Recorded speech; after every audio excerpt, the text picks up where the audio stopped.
Sanibonani, welcome back to enye video. Ngiyabonga kakhulu for coming, ungakhohlwa ukusubscribe, like, ushare ke. Thank you so much for 10k subscribers. Ngiyabonga kakhulu bafowethu, ngibonga kakhulu. Bengilele phansi ngiphethwe iflu ngakho ngazange ngibonakala ngi-upload in 3 days time. Sometimes mangivalwa nje iflu kuvaleke yonke into, umphimbo, amakhala. You know what, ne voice ayikho, so sometimes ukubona ngisuke nginga-uploadanga lutho because ngingezwa kahle, especially ngesikhathi samakhaza kanje guys. Abanye bethu ama-immune systems are weak, wavele wangena ikhaza nje iflu siyazenzela kwayibona into enjalo.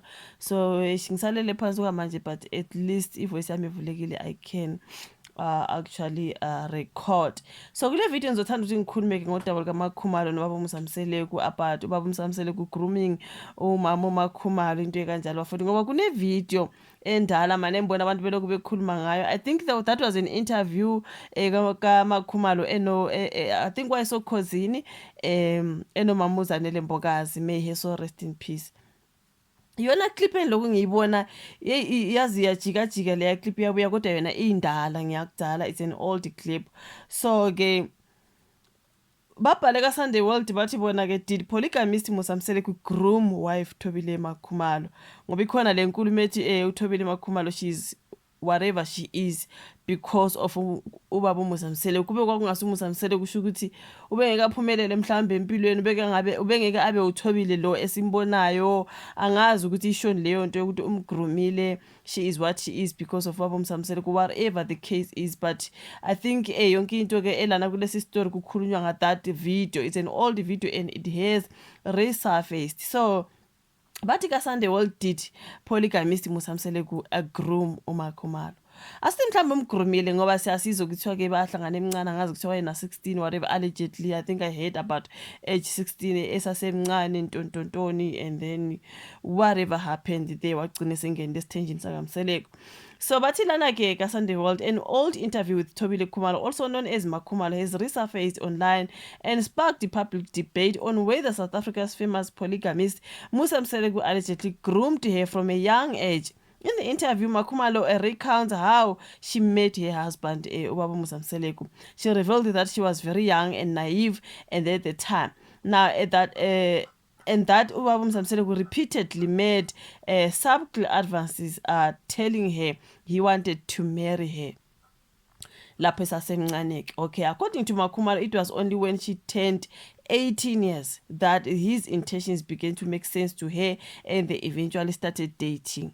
So waqala ukumazi sasemncane, and then waqala ukuhlakanipha lapho esena 18, then baqala udate. This is how I understand it. When I was growing up, I thought I'd become a soccer player, but those dreams were shattered when I became Mseleku's wife. I was on my way to school when I first met ubaba uMseleku. I was just a child and knew nothing about dating. For many years, he would tease me and make these subtle comments telling me that he wanted me to be his wife. At the time, I didn't understand that what he meant, because I think ngoba sisemncane nomuntu ethi ngiyakuthanda ntombi ufuna ukukushada kungakakliki kangako like emqondweni wakhe kusaseyilento yobuntwana. Uthi yena at the time I didn't understand that what he meant. In fact, it sounded like a joke. I never saw him as a boyfriend but as an elder from our community. Ukwabona umuntu omdala amahlale ebona ingane encane intombazana lethi ngizokushada ntombi, into kanjalo usithatha ukuthi umuntu omdala uyadlala, kanti ngempela ngelinye ilanga kuyokwenzeka. You know what I mean? I think this is what uThobile ubekasho.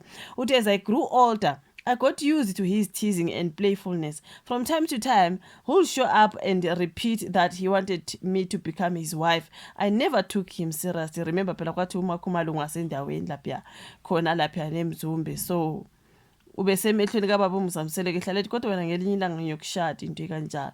So uthi I never took him seriously. Years went by without missing him.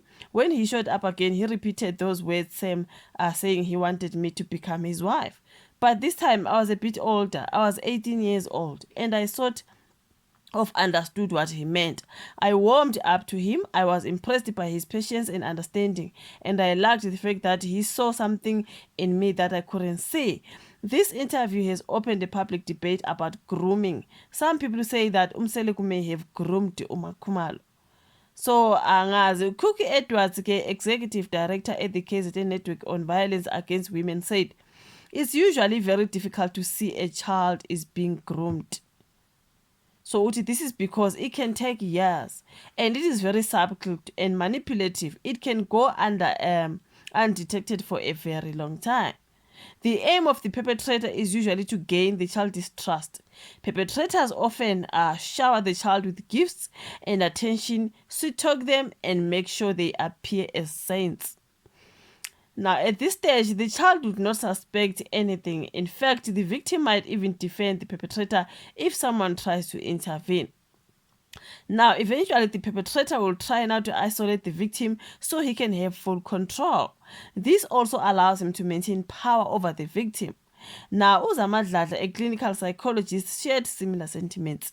So, ngezindlela bathi ayikho le ndaba yokuthi bekamgruma, it was a manipulation and yonke leyo nto, whatever. Okay, grooming is dangerous because the victim is usually not mature enough to realize what is wrong. Njengakho nje uThobile wayesasemncane noma kwakuthiwa ngizokushada ngelinye ilanga ngizoba unkosikazi wami kuye nje kumnyama ugeli engaliboni nephutha kade emntwini omdala bathi kusuke kuyikumanipulate umntwana. Angazi. Unlike in dating or courting, in grooming, the victim is not in a position to give informed consent due to immaturity. Usukusasemncane ungakavuthwa, you know what I mean? Into ekanjalo ezinye izinto nje zingakabi sobala kuwena umuntu mefika nje nawe umhlekele hey ngoba usaseyingane, you know what I mean, like Khumalo said waqala esasemncane uqala ukuhlakanipha lapha emasene 18 waba umsamseleke ke jikeza ethi ngithi ngizokushada ngifuna ube unkosikazi wami, you know what I mean, which means yena he meant what he meant.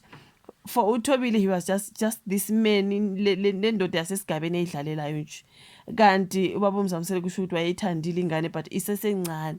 So wayemgruma noma mhlambe wayemmanipulate kuningi bafowethu. So you will say your thoughts on the comment section. Do you think ubemgruma noma mhlambe he manipulated her ngoba she was still young and all that? But methi ngithe mase ngikhulile sengina 18 waqala ukubuya futhi waqhubeka ngalezo nkulumo zokuthi ngiyakuthanda and ngizokushada ngelinye ilanga. So I do not know, ngizozwa ngayo ka comment section, mina ngazi.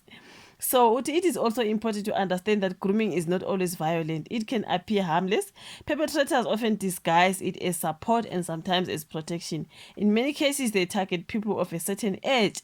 However, sometimes they go so far as to marry their victims. So do you think Makhumalo was a victim in this case? Wagcina seshadiwe ngoba kwaqalwa phela sasemncane lokuthi kodwa ngizokushada. Do you think she was a victim or she was groomed? Angazi bafowethu. But the outcome of grooming is not necessarily the focal point. One needs to look at the process, how everything took place. One needs to consider the ethics, legality, and moral aspects of the entire situation. Grooming is multi-layered. It plays on power dynamics, societal standards, and socio-economic factors. It is a well-oiled machine of manipulation.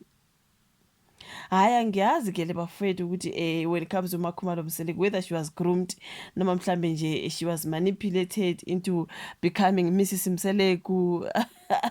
Angazi. So ngike ngayibona le interview ka Sisithobile. I think that was causing, angazi if maybe there's another clip, but I do remember that clip enomama uZanele Mbokazi esokhosini echaza ukuthi wahlangana kanjani nobaba uMzamseleku Ntontoni, you know what I mean. So angazi ke bafowethu, share thoughts on the comment section about ukugrumiwa kwaMakhumalo ngobaba uMzamseleku noma bamanipulate ugeli bamanipulate kwaleke khula nale ya manipulation wakhula utheke lapho esehlakanipho wabona ukuthi hayibo kodwa lo muntu ngathi uyangithanda nje waseqoma naye ugeli ke waseshadwa ke. Ingakho kuthiwa ke she is whatever she is today because ubaba uMzamseleku. If there's any conversation, ushuva lwakho, subscribe, like, share, asibonane kwezayo. Bye.